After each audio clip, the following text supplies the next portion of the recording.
6 शहर नहीं महफिल है। महफिल भी ऐसी जहां दिलचस्प से दिलचस्प और पुराने से पुराने किस्से मौजूद हैं। खाने के लिए परांठे वाली गली से लेकर जलेबी तक की ऐतिहासिक दुकानें हैं। वहीं सुनाने के लिए इतिहास के पन्नों से निकली ढेरों दास्तानें हैं।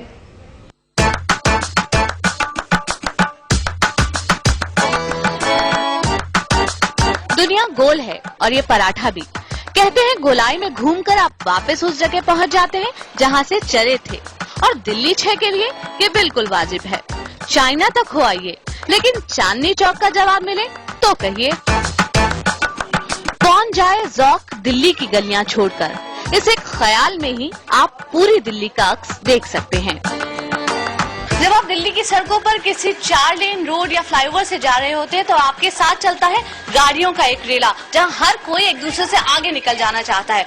लेकिन जब आप पुरानी दिल्ली की इन तंग गलियों से सफर करते हैं तो आपके साथ चलता है यादों का मेला, जहां आप थोड़ा और पीछे, कुछ और पीछे चले जाना चाहते हैं ताकि आप अपने शहर के बारे में ज्यादा से ज्यादा जान सकें। इन सकरी गलियों में चलते चलते इतिहास कई बार आपके सामने आ जाता है।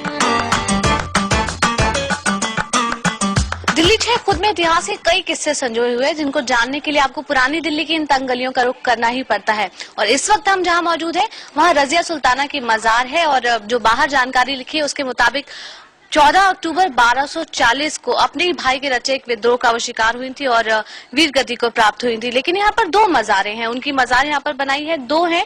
एक के बारे में कहा गया है कि वो अज्ञात है। इरशाद हमें बताएंगे कि उन्होंने क्या किस्से सुने इसके बारे में। हमने जो अपने बुजुर्गों से अब तक जो जाना है, कहा जाता है, कोई कहता है कि उनकी बहन की है, कोई कहता है ये उनका जो वफादार था, जो उनके साथ था, जो लास्ट तक जिसने साथ दिया, कहा जाता है ये उनकी। और इनका किस्सा, हम जहाँ मोहल्ला कब्रिस्तान से आए हैं वहाँ पे भी एक दादा पीर की कब्र है और कहा जाता है कि ये उनकी मुरीद थी। तो